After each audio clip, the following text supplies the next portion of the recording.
You stand in the shadows of the Portuguese royal palace on a sweltering August morning in 1526, watching as a 15-year-old girl clutches her swollen belly and weeps into silk pillows stained with tears and something darker.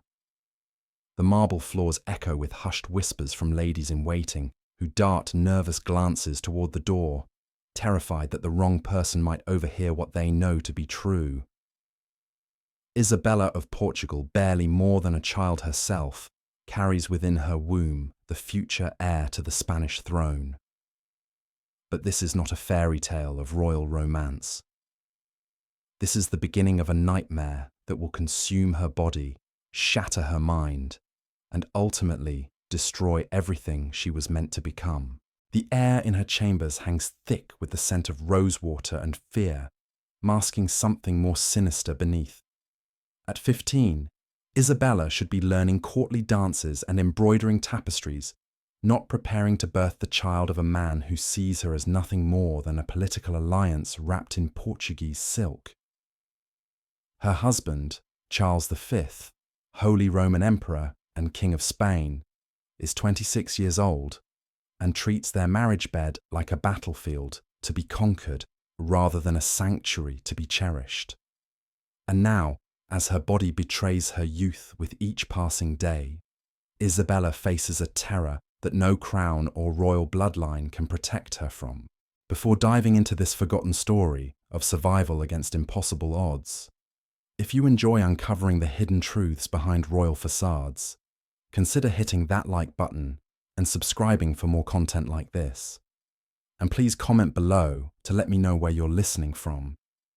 I find it incredible that we're exploring these dark chapters of history, together from different corners of the world, connected across centuries by our shared fascination with the price of power. The story of Isabella of Portugal begins not with love, but with ledgers.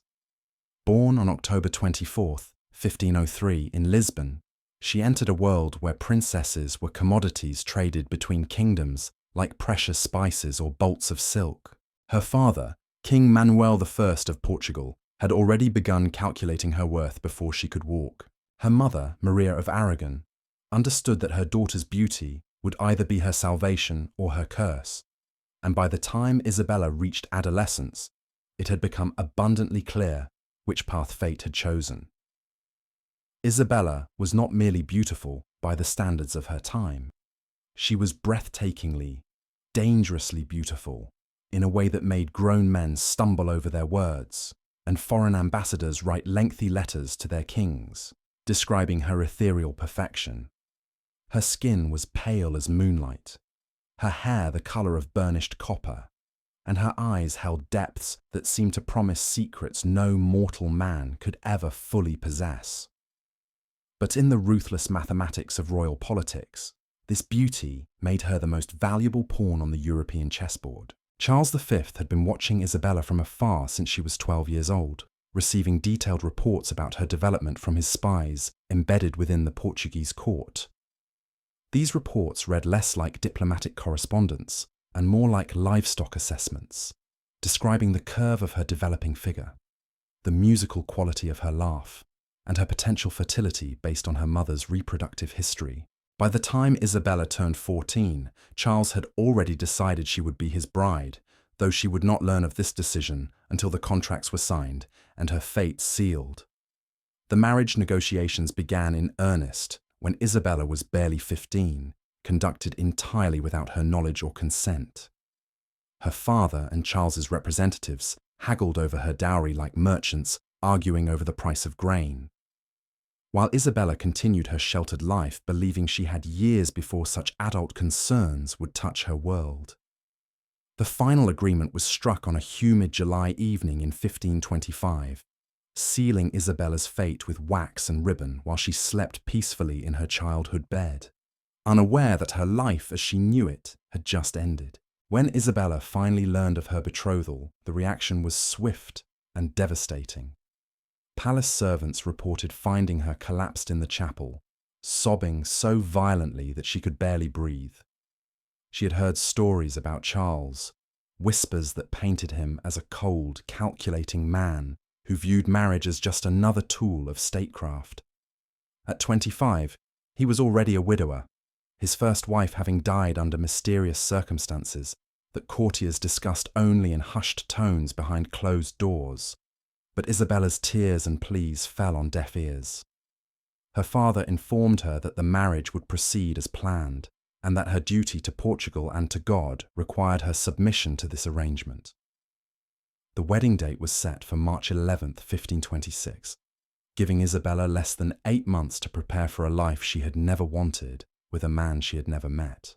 The journey from Lisbon to Seville, where the wedding would take place, became Isabella's first taste of the prison her life was about to become. Travelling in a gilded carriage that felt more like a cage, she watched the familiar landscapes of her childhood disappear behind her, replaced by foreign territories that would never feel like home. Her Portuguese ladies-in-waiting had been dismissed, replaced by Spanish attendants whose loyalty lay with Charles rather than their new empress. Even her language was being slowly stripped away, as she was forbidden to speak Portuguese in public and required to converse only in Spanish or Latin. The wedding ceremony itself was a magnificent spectacle that masked the horror of what was actually taking place.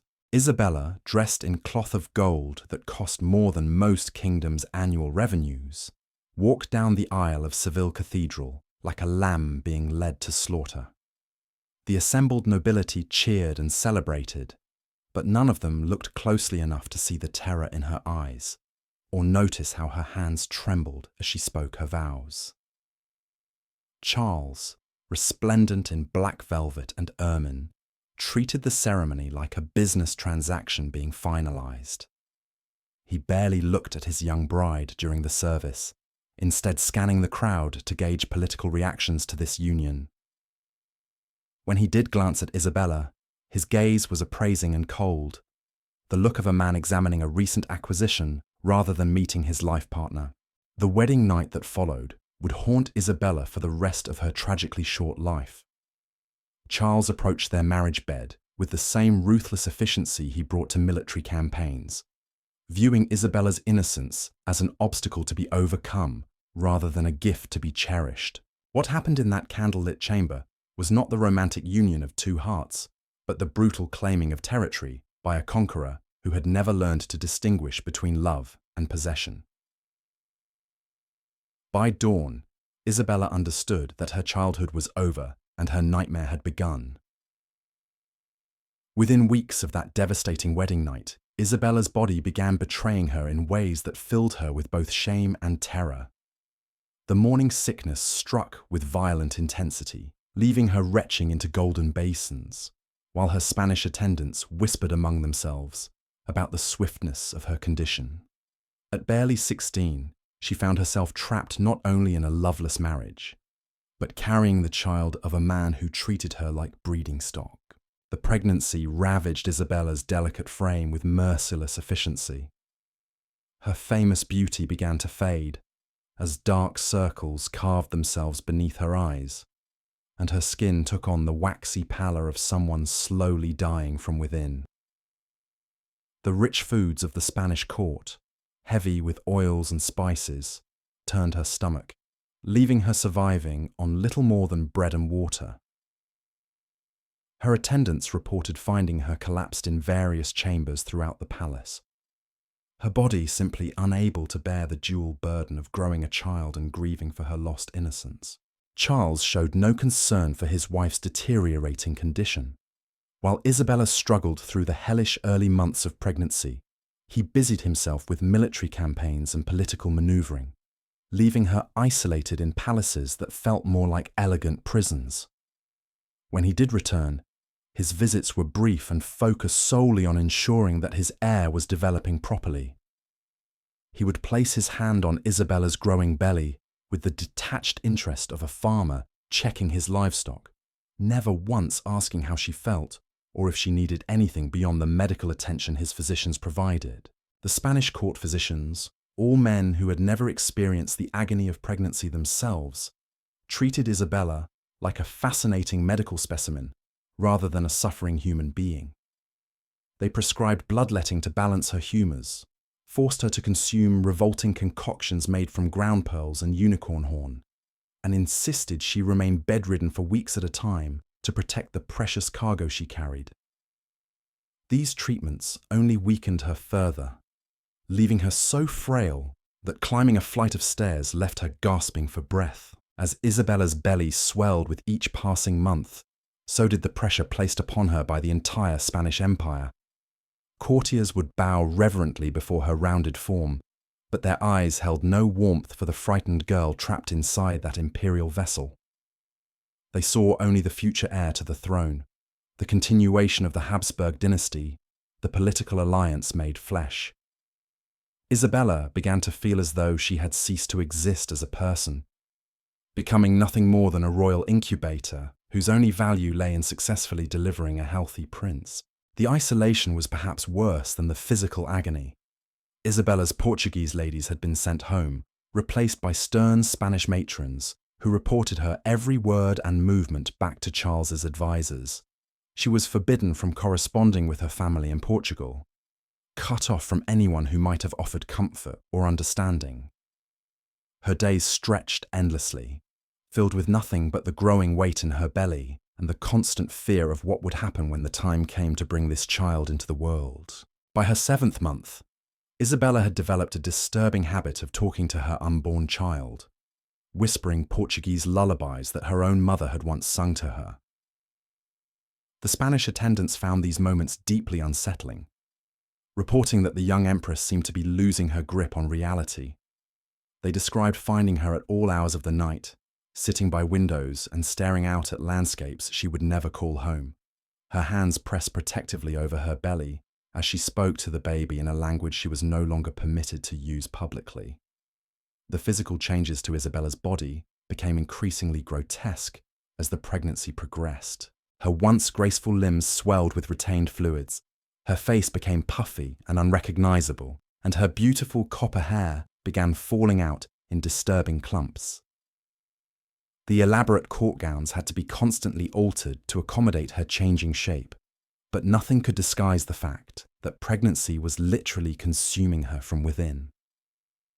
Palace servants whispered that she looked like a woman possessed, her eyes wild and distant, her movements slow and labored, like someone carrying an unbearable burden. The Spanish court celebrated each milestone of Isabella's pregnancy with elaborate ceremonies that felt more like funeral rites than joyous occasions. When she reached her 8th month, Charles ordered special masses to be said for the safe delivery of his heir, but Isabella was too weak to attend most of these services. She would sit in her chambers, listening to the distant sound of prayers being offered for the child she carried, while no one prayed for the girl who might not survive bringing that child into the world. As Isabella entered her 9th month, the palace began preparing for what everyone hoped would be a triumphant birth. But those closest to the young empress knew that she was fading fast, her body pushed far beyond its limits by a pregnancy that had begun when she was still little more than a child herself. The physicians spoke in hushed tones about the dangers ahead, using clinical terms like narrow pelvis and premature labor, while Isabella lay in her gilded bed, too exhausted to care about their dire predictions. The irony was not lost on the few who truly saw Isabella's suffering. Here was a girl who possessed everything the world considered valuable: royal blood, immense wealth, political power, yet she was more trapped and helpless than the poorest peasant woman. Her golden cage was merely more elaborate than others, but the bars were just as real and infinitely more difficult to escape. In those final weeks before labor, Isabella would often be found staring at portraits of her childhood in Portugal, tears streaming down her swollen face as she remembered a time when her greatest concern was which dress to wear to court functions. Now, at 16, she faced the very real possibility that she might die bringing Charles's heir into the world, her young life sacrificed on the altar of imperial ambition and political necessity. The tragedy of Isabella of Portugal stands as a haunting reminder that behind every glittering crown lies a human soul capable of suffering. In the shadows of those Portuguese palace chambers where we began this dark journey, a 15-year-old girl's tears dried into the fabric of history. her pain becoming just another footnote in the grand narrative of empire building. Isabella's story reveals the brutal mathematics of royal politics, where young women were reduced to breeding stock, and their bodies became battlefields for dynastic ambitions they never chose. Her brief life illuminates a truth that transcends centuries. Power protects no one from the fundamental cruelties of human nature, and sometimes those born to the highest positions suffer in ways that would horrify those beneath them. Isabella's golden cage was simply more elaborate than others, but the bars were no less real. The girl who should have been learning to dance instead learned to die, slowly and quietly, while an empire celebrated the life growing within her dying body. As you walk through museums today and admire portraits of smiling Renaissance royalty, remember Isabella. Remember that behind those painted smiles often lay real tears, and that history's greatest tragedies are sometimes hidden beneath its most beautiful facades. The price of power is always paid by someone, and too often, that someone is the most innocent among us.